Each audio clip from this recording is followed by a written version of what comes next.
우리 하나님 나라 백성으로 어떻게 살아야 할 것인가 주님이 가르쳐 주신 산상수훈 마태 5장, 6장, 7장에 압축되어 있어요.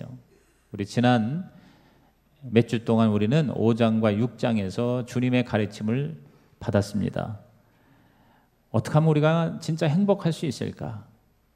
우리들의 삶의 자기 관리, 가정 관리, 또 모든 인간관계에서 서로 용서하고 회복하고 또 구제와 기도와 금식의 영성을 우리가 온전하게 하나님 앞에 회복시키는 면에 대해서도 아주 귀한 가르침을 들었죠.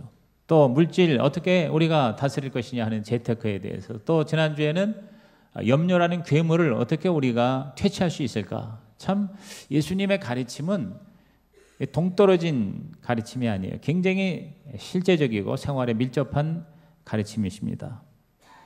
오늘 주님은 이 7장 시작하는 초반에 이 비판 문제에 대해서 말씀하고 계세요.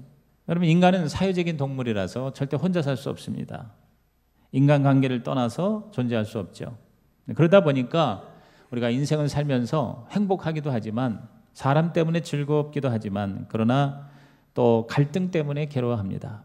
그중에서도 비판하고 또 비판받는 이러한 판단의 갈등이 우리를 힘들게 할 때가 많이 있어요. 그런 말이 있습니다. 성공하려면 세 가지만 안 해도 성공한다고. 그 세 가지가 뭔가 했더니 비난, 비평, 불평, 줄여서 비비불 그랬어요. 한번 따라합시다. 비비불만 안 해도 성공합니다. 저는 그 데일 카네기라고 굉장히 많은 사람을 성공적으로 살게 하는 그 성인 교육 프로그램의 13주 과정에서 이 비비불 하지 말라는 말을 그때 굉장히 강조받았어요. 근데 예수님도 오늘 본문에서 보니까 절대로 남을 비판하지 마라, 판단하지 마라. 오직 하나님만이 심판하시는 분이시다. 그러므로 우리는 함부로 다른 사람을 판단하거나 비판하지 말라고 분명히 말씀하셨어요. 저는 이 비판 문제에 대한 주님의 가르침에 대해서 오늘 묵상함으로 저와 여러분이 진짜 복받는 자 되고 하나님의 행복한 사랑을 받는 자가 되기를 주의 이름으로 축원합니다. 우선 예수님이 이 비판하지 말라고 말씀하셨다고 그래서 정당하고 건전한 비판도 하지 말라 하는 말은 아니에요. 예를 들어서 여러분, 국가기관이 재판하는 거 이거 필요해요. 어느 나라는 다 법이 있고 재판이라는 판단의 심판의 시스템이 있습니다. 예수님조차도 악법도 법이라 그 당시에 로마 제국의 법을 존중하셔서 빌라도의 재판에 예수님이 참석하시고 그 판정에 결국 따르셨잖아요. 그래서 뭐요? 아무 죄가 없으신 예수님이 십자가에서 그 당시에 최악의 형틀인 사형, 집행을 당하셨잖아요. 여러분, 가정에서 부모가 자녀를 잘못하고 있는 자녀를 고치려고 견책하는 거, 이거 굉장히 필요하고 또 성경적으로도 이것은 올바른 일이다 말씀합니다. 잠언서 23장 13절 말씀 같이 읽어볼까요? 아이를 훈계하지 아니하려고 하지 말라. 채찍으로 그를 때릴지라도 그가 죽지 아니하리라 그랬어요. 아니하려고 하지 말라. 즉 부정의 부정은 강한 긍정이죠. 다시 말해서 자녀들을 훈계를 강하게 하라 그 말이에요. 심지어 채찍질을 해서라도 바로 고쳐라. 채찍질 한다고 죽지 않는다 그 말이에요. 요새 그 체벌 금지 해가지고 학교에서 논란이 많은데 사실 부작용이 많아요. 체벌을 완전히 금지한다? 그것 때문에 잃는 경우가 얼마나 많습니까? 가정이나 학교나 우리가 교육을 할 때, 훈련을 할 때 반드시 잘못한 것에 대해서 꾸중하고 비판하고 그리고 고쳐줘야 된다는 것이죠. 교회에서조차도 여러분 잘못하는 성도를 징계해야 한다고 성경은 말씀하고 있어요. 징계의 개념에 대해서 요새 너무 자유주의자라서 좋아하지 않지만 성경은 반드시 죄를 범하는 성도들을 고치라 이렇게 말씀합니다. 디모데후서 4장 2절에 너는 말씀을 전파하라. 때를 얻든지 못 얻든지 항상 힘써라. 범사에 오래 참음과 가르침으로 경책하며 경계하며 권하라 그랬어요. 따라합시다. 경책하며 경계하며 권하라. 즉 바울이 목회자 디모데 목사에게 그렇게 목회하라 그렇게 말씀하는 거예요. 경책이라는 건 영어 성경에 보니까 correct가 뭡니까? 바로 고치는 거예요. 교정하는 거예요. 경계한다는 말은 리뷰크라는 게 뭐예요? 꾸중하는 거예요. 엄하게 꾸중하는 거예요. 그리고 권하라는 것은 encourage, 즉 격려해줘라 그 말이에요. 그래서 가라. 또 여러분 이단 사설 이런 거에 대해서도 아주 정확한 판정을 하고 또 분별을 해야 한다고 말씀합니다. 요한일서 4장 1절 다 같이 시작. 사랑하는 자들아 영을 다 믿지 말고 오직 영들이 하나님께 속하였나 분별하라. 많은 거짓 선지자가 세상에 나왔음이라 그랬어요. 무조건 야 좋다, 야 신령하다 그래서 쫓아다니지 말아라. 왜? 거짓 선지자가 많다. 요새 우리의 기존 성경적인 교회들은 마이너스 성장을 하는데 오히려 이단들이 더 부흥한다고 참 너무 안타까운 일들이 벌어지고 있어요. 많은 신실한 사람들이 이단에 속해서 열심을 내고 있어요. 열심 내고 전도하는 팀은 다 이단이라는 거예요. 그동안 대순진리라든가 안산호 하나님의 교회라든가 또 기쁜 소식 선교라든가 이런 그 이른바 이단이라고 하는 그런 교회들이 얼마나 지금 일어나고 있는지 몰라요. 그런 것들을 우리가 잘 분별해서 그런 데 속하지 않도록 우리가 정확하게 판단하는 것 굉장히 중요한 일입니다. 그리고 판단을 하되 공의롭게 잘잘못을 가려야 한다. 요한복음 7장 24절에 예수께서 말씀하시기를 외모로 판단하지 말고 공의롭게 판단하라 그랬어요. 따라합시다. 공의롭게 판단하라. 공의롭게 판단하는 게 어떤 건가? 여러분이 부정적인 판단이 아니라 긍정적인 판단 꼭 판단하고 분별해서 그래서 나도 바로 살고 다른 사람도 바로 살게 하기 위해서 어떤 판단을 할 때 또 마땅히 어떤 비판을 해야 할 때에는 세 가지를 생각하라는 거예요. 첫째가 뭐냐면 이게 정말 하나님의 뜻인가? 나를 향한 하나님의 뜻이 무엇인가? 내가 이렇게 판단하고 비판하는 것 이것이 또 그 내용이 하나님의 뜻이어야 돼요. 그 다음에 두 번째는 뭐냐? 이게 성경적인가? 나 중심의 이기주의 이걸 확인하고 그 다음엔 이 모든 것이 성경적으로 올바른가? 그래서 여러분이 성경을 정확하게 알아야 돼요. 성경을 읽고 또 연구하고 공부를 해야 할 이유가 여기 있는 것입니다. 그 다음에 세 번째는 뭐냐? 그것이 하나님이 시키신 것이고 그것이 성경적일 뿐만 아니라 이것이 자연적으로 상식적으로 그 상황에서 맞아떨어져야 돼요. 흔히 신앙 상식이라는 게 있어요. 여러분 상식을 무시하는 것은 하나님 뜻이 아니에요. 상식을 초월할 수는 있어요. 그러나 상식을 무시하는 것은 그것은 우리 하나님의 입장에서도 조심해야 합니다. 여러분 이렇게 보면요. 굉장히 그 안 좋은 평판을 받는 사람이라도 막상 가보면 굉장히 좋은 점이 선한 부분이 많이 있다는 것을 발견하고 깜짝 놀랄 때가 있어요. 또 굉장히 사람들이 볼 적에는 신령하고 모든 사람이 칭찬하는 사람 가운데서도 수많은 허물과 또 죄를 보게 됩니다. 제가 옛날에 많은 교회를 다니면서 부흥회하고 세미나를 했던 때에 굉장히 안 좋은 그 소문이 있고 평판이 안 좋은 그런 교회와 목회자가 있어요.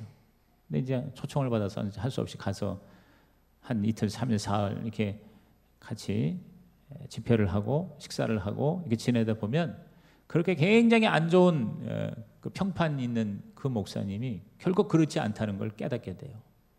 그러니까 잘못 알려진 거예요. 좋은 점이 너무 많은 거예요.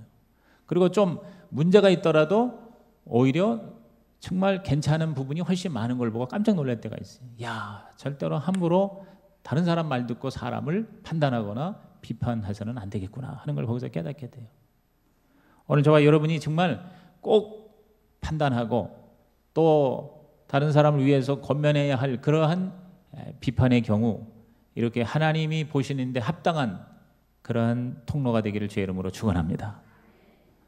그 다음에 두 번째, 지금 여기서 예수님이 하시는 이 비판하지 말라는 건 바로 남을 정죄하는 비판, 부정적인 비판을 하지 말라는 것입니다. 자, 1절 보십시오. 오늘 본문 1절에 뭐라고 그랬어요? 비판을 받지 아니하려거든 비판하지 말라 그랬어요. 그러니까 비판하지 말라고 그랬으니까 하여튼 할 수 있으면 비판하지 않는 게 좋아요. 내가 볼 때에 야, 저거 좀 잘못됐다 하더라도 내가 나서지 말고 하나님께 맡기는 것이 훨씬 더 효과적이라는 것이죠. 뭐냐면 그렇게 하다 보면 자기도 모르게 내가 하나님이 되는 경우가 많아요. 마치 내가 하나님 입장에서 의로운 것처럼 착각하지 말라는 거예요. 그렇게 되기가 쉬워요. 그리고 그렇게 하다 보니까 또 다른 사람을 필요 이상으로 우리가 정죄하고 멸시하는 경우를 나도 모르게 당하게 된다 그 말이에요. 그래서 누가복음 18장 9절에 보면 같이 읽어볼까요? 또 자기를 의롭다고 믿고 다른 사람을 멸시하는 자들에게 이 비유로 말씀하시되, 그러니까 그 당시에 그 예수님 당시에도 내가 의롭다고 믿고 다른 사람들을 우습게 여기는 사람, 뭐 그 당시에 종교 지도자들 중에 많은 사람이 그런 사람이 있었나 봐요. 그러니까 오죽하면은 예수님이 그 바리새인들이나 또 율법의 선생들을 독사의 자식들아 이렇게까지 욕을 하셨겠어요. 왜? 자기를 의롭다고 생각하고 함부로 막 무시하는 거예요. 오죽하면은 하나님의 아들 예수가 보이질 않는 거예요. 자기들이 너무 자신만만하니까. 그러기가 쉽다는 거죠. 그 어느 기독교 잡지사에서 그 목사들을 대상으로 설문조사를 했답니다. 그 이제 목회자들에게 교회에서 제일 불편하고 제일 무서운 사람들이 누굽니까? 네, 그런 질문을 했대요. 근데 대답이 굉장히 의외로 나왔답니다. 목회자 입장에서 가장 불편하고 가장 무서운 사람이 누구냐 그랬더니 1위가 40일 금식한 성도래요.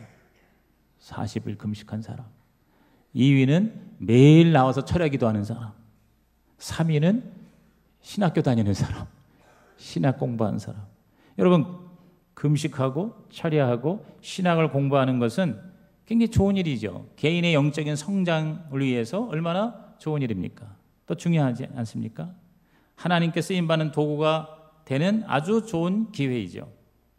그런데 왜 이것이 문제가 되냐 그 말이에요. 이런 분들 중에서 일부가 그 하나님의 은혜를 자기 영적 성장에 적용하는 게 아니라 남을 판단하고 남을 정죄하는 데 사용하기 때문에 바로 그런 위험성이 있다는 것이죠. 40일 금식했으면 얼마나 은혜가 넘쳐요. 그런데 그런 사람이 내려오자 하는 말이 우리 목사님은 은혜가 없어. 우리 교회는 더 기도해야 돼. 이렇게 남을 판단하고 남을 정죄하는 데에 그 모든 하나님의 영성을 잘못 사용하고 있는 죄를 범하는 것이죠. 오늘 저와 여러분께서 남을 특히 이 영적인 그 리더십을 비판해서 지극히 조심해야 돼요. 자신한테 치명적으로 손해가 날 때가 너무 많다는 겁니다. 우리가 은혜 받고 우리가 구원받고 우리가 축복받고 특히 신령한 은사를 받은 것, 그것은 하나님 나에게 주신 선물이기 때문에 내가 자랑할 수가 없다는 것입니다. 에베소서 2장 8절 말씀이 분명히 우리에게 말씀하고 있어요. 이건 암송 구절입니다. 시작. 너희는 그 은혜에 의하여 믿음으로 말미암아 구원을 받았으니 이것은 너희에게서 난 것이 아니요 하나님의 선물이라고 그랬어요. 하나님의 선물이기 때문에 내가 이렇게 잘났어 하고 얘기할 거리가 하나도 없다는 거죠. 그냥 감사할 뿐이고요. 그리고 그 은혜에 보답하려고 노력할 뿐이죠. 그렇죠? 여러분, 우리가 비판을 하게 될 때 왜 예수님이 비판하지 말라 이렇게 말씀하셨냐면 바로 그 다음 절 7장 2절에 그게 결국은 나한테 돌아온다는 거예요. 부메랑으로 돌아와요. 한번 읽어볼까요? 너희가 비판하는 그 비판으로 너희가 비판을 받을 것이요 너희가 헤아리는 그 헤아림으로 너희가 헤아림을 받을 것이니라 그랬어요. 그러니까 내가 누구를 비판하면 그것이 은밀하게 하든 그것이 공개적이든 반드시 거기에 대한 반응이 있게 돼 있어요. 그리고 그게 나한테 돌아오게 돼 있어요. 세상에서도 보세요. A측에서 비난하면 B측에서 가만히 있지 않죠. 더 강도 높게 올라갑니다. 그럼 이쪽에서 더 강도를 높여야 됩니다. 그러다 보니까 나중에는 아무것도 아닌 것이 비본질적인 것이 어마어마한 문제로 사태로 다가올 때가 많아요. 그래서 우리가 얼마나 손해를 보는지 몰라요. 탈무드에 우리 유대인의 지혜의 책인 탈무드에 그런 글이 있습니다. 남을 비방하는 것은 살인보다도 위험한 일이다.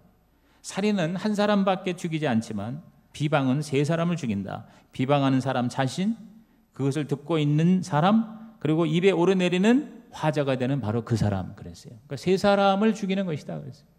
요새 그 인터넷에서 악플, 이 악플이라는 게 바로 이 비난, 비평 아니겠습니까? 더 나아가서 험담이잖아요. 근데 그런 걸로 인해 가지고 얼마나 많은 사람이 실제로 죽어요. 자살을 하기도 하고 또 다른 사람을 살해하기도 한다 그 말이죠. 실제로 육체적으로는 죽지 않지만 정신적으로, 인격적으로 여러분 살해당하는 경우가 얼마나 많은지 몰라요. 모간 블레이즈의 글에 이런 말이 있습니다. 나는 치명적인 타격을 가할 수 있는 힘과 기술이 있다. 나는 상대방을 죽이지 않고도 승리할 수 있다. 나는 가정과 국가 그리고 어떠한 조직도 파괴할 수 있고 수많은 사람을 파멸시킬 수 있다. 나는 바람의 날개를 타고 여행한다. 아무리 순결한 사람이라도 내게는 무력하고 아무리 깨끗한 사람이라도 내게는 더럽다. 나는 바다보다 더 많은 노예를 거느리고 있으며 나는 결코 망각하지 않으며 결코 용서하지 않는다. 내 이름은 비난이다. 그랬어요. 이 비난의 파괴적이고 부정적인 영향력이 얼마나 크다는 것을 웅변적으로 말해주는 글이죠. 또 이런 글도 있어요. 아주 먼 옛날 한 신이 어떤 화살에 마법을 걸었대요. 그 마법은 화살이 끝없이 세상을 맴돌며 사람들을 쏘아 죽이게 하는 마법이었습니다. 신은 수많은 화살에 똑같은 마법을 걸었습니다. 그리고 그 화살을 사람들에게 나누어 주었습니다. 사람들이 화살을 쏘아 상대방을 죽이더라도 결국에 그 화살이 되돌아와 쏜 사람마저 죽도록 마법을 걸었습니다. 그런데 시간이 흘러 지상의 모든 사람들이 화살에 희생되자 화살은 이제 신에게 방향을 돌렸습니다. 결국 그 신은 화살을 피해 다니는데 영겁의 세월을 보내야 했습니다. 그 화살의 이름은 바로 험담입니다. 그랬어요. 여기서 말하는 신은 뭐 우리 여호와 하나님이 아니고 이른바 보통 세상 사람이 많은 신이겠죠. 신조차도 이 험담의 영향력에서 벗어날 수 없을 정도로 비난하고 험담하고 그리고 안 좋게 비평하는 것이 엄청난 손해를 희생을 가져다 준다. 이것을 강조하고 있습니다. 사람들은 참 이 험담을 좋아해요. 남의 이야기를 좋아하고요. 특히 남에 대해서 안 좋은 얘기를 굉장히 좋아하고 그걸 자꾸 말을 하는데 이른바 가십이라고 그러잖아요. 근데 왜 험담을 사람들이 이렇게 좋아하는지 어떤 사람들이 이유를 몇 가지 얘기하는데 굉장히 일리가 있어서 여러분에게 제가 소개를 할게요. 우리가 자꾸 왜 험담을 하냐면 남의 약점과 결함을 부각시키면 상대적으로 내가 우월감을 느낄 수 있기 때문이래요. 그러니까 남에게 안 좋은 얘기를 하면서 내가 괜찮다 하는 자기 만족이 험담을 하게 한다는 거죠. 다른 사람들의 삶을 나쁘게 그릴수록 내 삶은 점점 더 나아 보이는 거죠. 우리가 연속극을 보면서 자기 만족을 하는 이유는 내가 못 누리는 거를 누리는 걸 보고 대리 만족도 있지만 나보다 더 한심한 현찮은 그런 모습들을 보고 또 자기 위안을 받는 경우가 많이 있죠. 또 험담을 하는 동안에 많은 사람이 내가 주목을 받을 수 있다는 거예요. 내가 주인공 노릇을 할 수가 있어요. 나한테 사람들이 집중해. 내가 인기가 이제 높아지는 거예요. 근데 그것은 결국 뭡니까? 내가 이 중요한 사람이 되고 있다는 것은 수많은 사람을 희생시킨 대가죠. 또 당장 인기를 얻는 것 같지만 결국은 자기한테 치명적인 손해를 보게 된다는 거죠. 또 자꾸 험담을 하는 이유는 뭐냐면 그 험담이 재미가 있다는 거예요. 사는 게 너무 지루해. 근데 험담을 하면 굉장히 재미있어요. 그 몰래 남 얘기하는 게 그렇게 꿀맛이라고 사람들이 그 험담을 하는 이유는 다른 사람의 삶을 망가뜨리면서까지 내 이 공허함을 채우려고 하는, 그래서 그런 걸 굉장히 재미있어 하잖아요. 그 다음에 네 번째는 험담을 빼면 할 얘기가 없다는 거죠. 정말 좋은 얘기들이 나에게 있다면 험담할 필요가 없어요. 그래서 좀 의미 있는, 보다 더 가치 있는 삶을 사는 여러 가지 지혜가 있으면 그런 걸 나누면서 우리가 더 행복한 삶을 살 텐데, 또 남을 도울 수 있고 섬길 수 있는 이런 것들을 가지고 얘기를 하고, 진짜 보다 더 가치 있고 보람 있는 그러한 것들이 나에게 있으면 험담할 사실 뭐예요? 시간도 없어요. 그러할 기회도 별로 없는데 그런 게 없으니까 결국 뭐냐면 쓸데없는 남 얘기하다가 시간을 또 보통 킬링한다고 그러잖아요. 시간을 죽이는 경우가 있죠. 그 다음에 마지막으로 많은 사람들, 거의 모든 사람들이 이 험담을 용인하기 때문에 사람은 험담을 한다는 거죠. 사실 많은 사람들이 험담을 용인하는 정도가 아니라 오히려 부추기까지 해요. 야, 그래? 그 얘기 좀 해봐. 너무 재밌는데? 하면서 심지어 이 미디어, 언론 이런 데서도 남의 이야기를, 아주 흥미있는 이야기를 빨리 전달하는 기자, 흔히 특종을 갖다가 잡기 위해서 치열하게 경쟁을 하기까지 하는 것이죠. 특히 뭐 그런 연예계의 무슨 가십이라든가 험담이라든가 이런 거를 얼마나 재미있게 잘 전하냐에 따라서 이른바 그 시청률을 높이는 그래서 뭐 어디 그 코미디 프로에 보니까 좋은 그 프로를 하니까 시청률이 자꾸 떨어지니까 그 이상한 무슨 감독이라는 친구가 뭐 시청률 올리는 뭐 도사가 와가지고 막 이렇게 시츄에이션을 말도 안 되는 거, 아주 자극적인 거 이런 거를 해가지고 막 시청률이 올라가니까 그냥 좋아서 손뼉을 치는 뭐 그런 걸 이렇게 내가 지나가다 봤는데 오늘 그게 오늘 우리들의 뭐 삶의 모습이 되고 있다는 거죠. 적어도 우리 예수 믿는 저와 여러분은요, 가십이 아니라 가스펠, 어떤 그 험담이 아니라 예수님의 복음을 우리 입술에서 전하는 자가 되기를 주의 이름으로 축복합니다. 왜냐하면 그래야 우리가 복을 받고요. 자꾸 험담하고 자꾸 비난하고 남 얘기하면 그게 나한테 돌아올 뿐만 아니라 가장 무서운 게 뭐냐면 하나님의 심판을 받게 된다는 거예요. 로마서 2장 1절에서 3절의 그 말씀입니다. 우리 다 같이 읽어볼까요? 또박또박 시작. 그러므로 남을 판단하는 사람아, 누구를 막론하고 내가 핑계하지 못할 것은 남을 판단하는 것으로 내가 너를 정죄함이니 판단하는 내가 같은 일을 행함이니라. 이런 일을 행하는 자에게 하나님의 심판이 진리대로 되는 줄 우리가 아노라. 이런 일을 행하는 자를 판단하고도 같은 일을 행하는 사람아, 내가 하나님의 심판을 피할 줄로 생각하느냐 그랬어요. 그러니까 우리가 남을 판단하면 하나님의 판단이 기다리고 있다는 것이죠. 차라리 우리가 남을 용서할 때 하나님의 용서를 받을 수가 있다는 것이다. 이것이 성경의 원리예요. 그러므로 오늘 저와 여러분, 우리가 절대로 남을 망가뜨리는 부정적인 판단, 비판하지 않기로 오늘 결심하시기를 주님의 이름으로 부탁합니다. 그렇다면 이제 마지막으로, 그러면 진짜 우리가 이 건전한 비판을 해야 할 때 하나님의 영광과 하나님의 목적을 위해서 지혜롭게 판단할 때 어떻게 해야 할 것이냐. 가장 중요한 건 먼저 나 자신을 돌아봐야 돼요. 이른바 자아 비판을 먼저 한 다음에 남을 비판하라는 겁니다.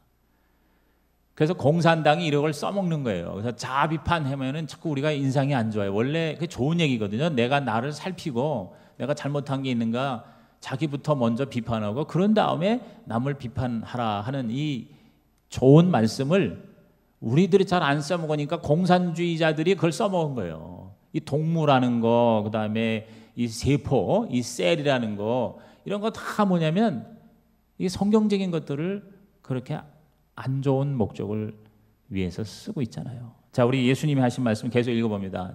마태 7장 3절에서 5절까지 시작. 어찌하여 형제의 눈 속에 있는 티는 보고 내 눈 속에 있는 들보는 깨닫지 못하느냐. 보라, 내 눈 속에 들보가 있는데 어찌하여 형제에게 말하기를 나로 내 눈 속에는 티를 빼게 하라 하겠느냐. 외식하는 자여, 먼저 내 눈 속에서 들보를 빼어라. 그 후에야 밝히 보고 형제의 눈 속에서 티를 빼리라. 그랬어요. 예수님도 참 과정법이 심하신 것 같아요.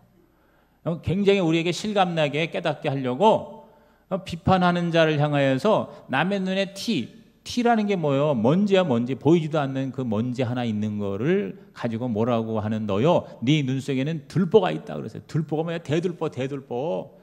그 어마어마한 그 기둥이 어디 눈에 들어갈 수도 없잖아요. 그러니까 이건 뭐냐면 말이 안 된다. 그러니까 네가 남을 비판하는 거는 있을 수가 없다. 이제 이렇게 예수님이 말씀하시려고 여러분 티하고 들보를 갖다가 동원해서 이렇게 말씀하셨어요. 그러니까 그걸 한번 여러분이 상상해 보세요. 그러니까 예수님 말씀은 절대로 이건 하지 말아라. 있을 수 없는 일이다. 이렇게 여러분이 받아들이길 바랍니다. 먼저 내 눈에 이 안경을 먼저 닦아야 세상이 깨끗하게 보이잖아요. 옆집이 말이야 저렇게 지저분해. 알고 보니까 내 집의 창문이 새까맣게 먼지로 쌓여있어. 그러니까 지저분하게 보인다 이거죠. 그러니까 먼저 내 안경에 또 내 창문에 유리를 먼저 닦고 그 다음에 남을 보고 이러다 저러다 하라. 이제 그 말씀이죠. 이 교회에서도 보면은요, 교회에서 이제 죄를 짓고 또 문제가 있고 이제 그럴 때 그걸 가만히 놔두면 안 됩니다. 이 포도원을 허는 작은 여우라고 있어요. 포도원 허는 작은 여우. 자꾸 이게 안 좋은 얘기는 또 굉장히 빨리 퍼져요. 사실이 아닌데 또 사실이라도 다른 사람에게 굉장히 상처 주거나 또는 아주 부정적인 마인드를 가져줘서 교회에 대해서 적대적으로 만드는 그러한 이야기거리들은 이건 전적으로 하나님께서 여러분 나중에 심판하십니다. 여러분 그걸 아셔야 돼요. 근데 너무 많은 교인들이 교회 생활에서 남 얘기를 그렇게 하는 거예요. 그리고 교회 얘기하고 목사 얘기 아주 단골로 하고 있는 경우를 굉장히 많이 봐요. 근데 우리가 깨달아야 될 게 뭐냐면요, 이게 포도원을 하는 작은 여우예요. 이걸 가만히 놔둬서는 안 된다고 성경은 말합니다. 여러분, 국가도요, 이번에 세상에 국회의원으로 뽑아줬는데 그 국회의원이 우리나라를 전복하고 전쟁이 나면 장악을 하는 그런 혁명 전술을 비밀리에 모여서 그렇게 작당을 했는데, 지금 그거 지금 국정원에서 지금 재판하기 위해서 지금 조사하고 있지 않습니까? 이게 있을 수 없는 일이 벌어지고 있는 거예요. 이걸 그대로 만약에 놔두면 뭐예요? 나라가 망하는 거거든요. 그래서 교회에서도 칠이라는 게 있는 거예요. 징계라는 게 있는 거예요. 근데 오늘 너무 우리가 자유주의고 상대주의고 편의주의 하다 보니까 기분을 맞추다 보니까 그 사람 잘못됐는데 잘못됐다고 분명히 얘기를 못하고 있는데, 그 얘기하더라도 효과적으로 하기 위해서 어떻게 하라고, 이건 예수님이 직접 하신 말씀입니다. 우리가 한번 읽어봅니다. 마태복음 18장 15절에서 17절 말씀 다 같이 읽습니다. 도박도박 시작. 내 형제가 죄를 범하거든 가서 너와 그 사람과만 상대하여 권고하라. 만일 들으면 내가 내 형제를 얻은 것이요, 만일 듣지 않거든 한두 사람을 데리고 가서 두세 증인의 입으로 말마다 확증하게 하라. 만일 그들의 말도 듣지 않거든 교회의 말하고 교회의 말도 듣지 않거든 이방인과 세리와 같이 여기라 그랬어요. 그러니까 괜히 그 사람 어쨌든 저쨌든 그 사람이 무슨 나쁜 짓을 했대, 죄를 범했대 하면서 수근수근 하지 말고 기도하는 가운데 책임 있는 사람이 먼저 가서 그 사람하고만 얘기하는 거예요. 여러분이 어떤 사람에 대한 얘기를 들었으면 그 사람에 대한 안 좋은 얘기를 딴 사람한테 전하지 말고 용기 있게 내가 정말 비판을 하고 그 사람 고쳐주기를 원한다면 기도하고 그 사람을 먼저 찾아가는 거예요, 혼자. 그래서 얘기를 하는 거예요. 그런데 안 들으면 그 다음에 2단계가 뭐냐면 한두 사람, 뭐 교구장이나 주회종이나 아니면 기도하는 그런 장로님 이런 분들을 같이 모시고 가서 또 한 번 권면해 주는 거예요. 이게 잘못됐으니까 이거 고치세요. 그렇게 얘기를 하는 거예요. 그래도 안 들어. 그러면 그때 이제 뭐 교회적으로, 뭐 교회에서 공적으로 뭐 회의를 하거나 이렇게 해서 이제 그 사람을 다시 한번 권면을 하는 거예요. 이렇게 3단계까지 안 들었어요. 그럼 어떡하라고요? 이방인과 세리와 같이 여기라. 이게 뭐냐면 이걸 출교라고 그러는 거예요. 출교. 아예 교회에서 이제는 뭐요? 내보내라는 거죠. 다시 말해서 이건 교인이 아니고 이건 그리스도인이 아니다. 그래서 사실 교회가 세상을 지배하던 시대 중세까지만 해도 가장 무서운 심판이 바로 출교예요. 교회에서 완전히 내치는 거예요. 그렇게 아주 효과적으로 사람들을 판단하고 그리고 고쳐나가라 하고 예수께서 말씀하신 거거든요. 그런데 오늘 많은 분들이 이러한 가르침을 제대로 안 받고 쉽게 우리가 얘기합니다. 남 얘기하고 교회 이야기하고 주회종 얘기하는데, 여러분, 교회는 바로 나하고 따로 떨어져 있는 제3자가 아니고 내가 바로 교회예요. 한번 따라합시다. 내가 교회다. 교회는 나다. 아멘입니까, 여러분? 교회가 무슨 건물이 아니고 조직이 아니고 또 목회자가 거느리는 어떤 시스템이 아니에요. 교회는 바로 나예요. 내가 바로 교회예요. 아주 더 나아가면은요, 우리 다른 이웃을 내 몸처럼 사랑하라는 그 말씀에서 우리가 깨닫는 게 뭐냐면, 자꾸 우리는 어떤 행위를 생각하거든요. 내가 더 잘해줘야지, 그런 얘기가 아니라 이웃이 바로 나예요. 그래서 내 몸처럼 사랑하라는 거예요. 그러니까 내가 이웃을 안 좋게 하는 건 나한테 안 좋게 하는 거고, 이웃에게 선을 베푸는 거는 뭐예요? 나에게 선을 베푸는 것이다. 할렐루야. 그게 성경의 가르침이에요. 저는 이 교회에 대해서 이렇게 모이면 자꾸 이렇게 쓸데없이 안 좋은 얘기를 하는 경우를 결국은 다 들어오거든요. 그래서 그때가 가장 목사로서는 가슴이 아파요. 와가지고 이런 건 이렇게 했으면 좋겠습니다 하고 그렇게 건의를 해주는 여러분 됐으면 좋겠어요. 아니면 그럴 용기가 없으면 기도를 하셔서 하나님 좀 도와주셔서 우리 목사가 또 우리 교회가 이렇게 잘 되게 해주십시오, 이렇게 하든가, 정말 기도하는 마음으로 편지 한 장이라도 쓰고 그러면요, 그게 정말 옳은 거라면 그거를 마다할 이유가 없는 것입니다. 그러나 그것이 오해하거나 잘못 생각하거나 아니면 목회자가 그래도 교회 목회의 전문가니까 전문가 입장에서 볼 때 그렇지 않다 그러면 그걸 이해시키면 되는 거거든요. 근데 그렇지 않고 계속 안 좋은 얘기를 해서 수많은 사람이, 특히 새로운 사람들이 그런 얘기를 듣고 여러분 엄청난 영향을 받는 거예요. 어떤 분이 이 교회에 대한 비판에 대한 글을 썼는데 굉장히 그 점잖게 그러나 본질적으로 확실하게 표현을 했기 때문에 여러분에게 읽어드릴게요. 당신은 당신이 출석하고 있는 교회에 대해서 어떻게 생각하고 계십니까? 완벽주의를 추구하는 사람일수록 교회를 판단하는 경향이 짙습니다.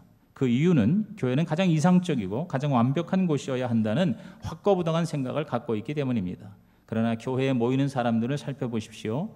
모두가 불완전하고 아직도 배울 것이 많고 잘 잊어버리고 문제덩어리고 구원받기 이전에 가지고 있었던 나쁜 습관들을 아직도 가지고 있는 사람들입니다. 그들에게는 하나님께서 은혜로 주신 구원이라는 선물밖에는 자랑할 것이 없습니다. 그것은 나에게도 마찬가지 아닙니까? 그러므로 교회 구성원들에게 완벽을 바란다는 것은 지나친 이상이자 욕심입니다. 우리는 서로를 판단하기보다는 서로가 연약한 사람들이라는 것을 인정하고 서로를 세워지기 위해서 노력해야 합니다. 주님, 교회를 판단하려고 하는 교만에서 벗어나게 하시고 주님의 사랑과 은혜에 의지하여 모이게 된 지체들을 겸손하게 섬길 수 있도록 도와주시옵소서. 당신 역시 당신이 판단하고 비판하는 그 교회의 일부라는 것을 잊고 계시지는 않습니까? 그랬어요. 오늘 이 말씀을 저와 여러분이 주님의 음성으로 듣고 여러분 교회 생활에 참 효과적인 지침이 되기를 주의 이름으로 부탁합니다.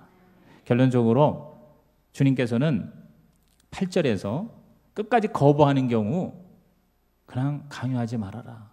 내버려둬라. 거룩한 것을 개에게 주지 말며 너희 진주를 돼지 앞에 던지지 말라. 그들이 그것을 발로 밟고 돌이켜 너희를 찢어 상하게 할까 염려하라 그랬어요. 그러니까 계속해서 권면을 하는데도 안 듣는 거는 뭐라고 그랬어요? 개나 돼지로 얘기를 해요, 주님께서. 그러니까 그걸 던져주지 말아라. 그러면서 마태 10장 14절에 보면 누구든지 너희를 영접하지도 아니하고 너희의 말을 듣지도 아니하거든 그 집이나 성에서 나가 너희 발에 먼지를 떨어버리라 그랬어요. 그러니까 조용히 떠나라 그 말이죠. 마지막으로 저는요, 여러분이 이제 남에게 이렇게 막 그렇게 모이면 비난하고 하는 사람은 사실 그렇게 많지 않습니다. 오히려 내가 쓸데없이 비난을 받아서 마음에 상처를 받는 경우를 아마 경험할 때가 많을 거예요. 이 교회를 떠나는 사람들 중에서 보면은요, 어떤 사람이 무슨 얘기를 자기에 대한 얘기를 했기 때문에 너무 실망해서 떠나는 경우를 왕왕 볼 때가 있어요. 제가 여러분에게 오늘 좋은 팁을 드릴게요. 여러분이 혹시 비난을 받을 때 저는 이걸 저한테 하는 말씀으로 제가 받아 드리려고 해요. 데이비드 호킹이라는 분이 우리가 남한테 비난받고 비판받을 때 3가지 자세를 가질 것을 우리에게 충고했어요. 첫째가 뭐냐면 비난을 받을 때 말도 안 돼 그렇게 나오면 내가 더 열받는다는 거예요. 그러니까 나는 비난을 받을 수도 있다라고 하는 사실을 깨달아요. 내가 잘했든 못했든 그것이 틀렸든 아니면 그것이 옳든 간에 비난을 우리는 당할 수 있다. 비난 받을 수 있다. 원래 그런 거다. 인생이란 사람과의 관계란 그런 거다. 그리고 특히 남 얘기를 하기를 좋아하는 게 인간의 타락한 본성이다. 이렇게 생각하고 따라합시다. 그럴 수 있다. 그럴 수 있다. 이렇게 생각하는 것이 문제 해결에 도움이 된대요. 자신의 그 정신 위생, 마음 지킴이에도 도움이 된다. 아니 이럴 수가 있어? 아니 그 사람이 글쎄 그렇게 나에 대해서 얘기할 수가 있어? 있어요. 그렇게 100% 믿던 사람도 어느 날 여러분 배반할 수 있는 거고요. 그리고 나한테 등에다 칼을 꽂을 수도 있는 거예요. 인간이 그렇습니다. 아니 자기 낳아준 자식이 말이에요. 그 돈 몇 푼 때문에 죽이는 지금 세상에서 우리는 살고 있어요. 인간이 얼마나 악한지 아무 이유도 없는데 그냥 총으로 막 난사를 해서 그 어린 생명들이 그냥 가는 그런 세상에 우리는 지금 살고 있어요. 뭐 교회라고 그래서 그리스도인이고 교인이라고 그래가지고 다 천사들만 모여있느냐? 천만의 말씀이에요. 별 사람들이 다 모여있기 때문에 그럴 수 있다. 다시 한번 따라합시다. 그럴 수 있다. 그렇게 생각하세요. 그 다음에 두 번째는요, 비난을 받을 때 이제 좀 더 성숙한 입장이죠. 내가 그러한 환경을 만들지 않았는가? 원인이 혹시 나에게 있지는 않은가? 이렇게 자신을 살펴보라는 거예요. 무조건 변명하거나 거부하려고 하지 말고 혹시 나는 참 제대로 하려고 노력을 하는데 내가 못 보는 면을 무슨 조화리 창문이라는 게 있어요. 이렇게 창문이 4개가 있는데 나도 알고 너도 아는 것이 있는 반면에 나는 아는데 너는 모르는 게 있어요. 그건 비밀이죠. 근데 또 뭐냐면 나는 모르는데 너는 알아. 그러니까 나만 모르고 있어 지금. 다른 사람은 아는데. 그 다음에 네 번째 창문이 뭐냐면 나도 모르고 너도 몰라. 이게 바로 하나님의 신비거든요. 그러니까 우리가 그 영역이 있다는 것을 이해하고 혹시 내가 보지 못하는 면 있지 않나 하고 그가 지적을 그래서 한 게 아닌가 하면서 신중하게 살피는 지혜, 이것을 가질 것을 요청하고 있어요. 마지막으로요, 이 호킹이요, 이건 아주 정말 아주 성숙한 입장이죠. 그 비난이 나를 지도자로서 더 강하게 만드는 것이지 약하게 만드는 것이 아니다라고 받아들이고, 나 자신을 향한 비난이 있기 때문에 나는 더 기도하고 나를 살피고 더 겸손해야지, 이렇게 허리띠를 두르고 인격적인 정전을 위해서 노력하되 절대로 절망과 안일과 나태의 늪에 빠지지 않겠다고 결심하는 거예요. 그래서 누군가 나를 비난하면 열받지 말고 실망하지 말고 오히려 내게 그런 말씀 해주셔서 참으로 감사합니다. 나도 못하는 걸 내가 여러분에게 얘기합니다. 미안합니다. 근데 그렇게 하면 그 사람은 뭐냐면 정말 훌륭한 리더가 된다 이거죠. 저도 그렇게 한번 해보려고 그러는데 정말 자신은 없습니다만, 그러나 그렇게 하라 이렇게 말씀해요. 오늘 이것이 나에게 유익한데 이걸 하려니까 내가 힘들어요. 그러니까 저와 여러분 기도하는 자가 되어 성령의 도우심을 받으시기를 주의 이름으로 축복합니다. 그러나 결심만 해도, 따라합시다. 결심하면 성공한다. 제가 시 한 편 읽고 말씀 마칠게요. 나는 남을 원망하는 습성을 가지고 있으면서 내가 남에게 준 상처는 쉽게도 잊어버립니다. 나는 사회의 어두운 면을 잘도 지적하고 탓하면서 내가 사회를 밝히려고 애쓰지는 않습니다. 나는 남을 비판하고 비방하는 데는 열심이면서 내가 남에게 비판을 받는 것을 용납하지 않습니다.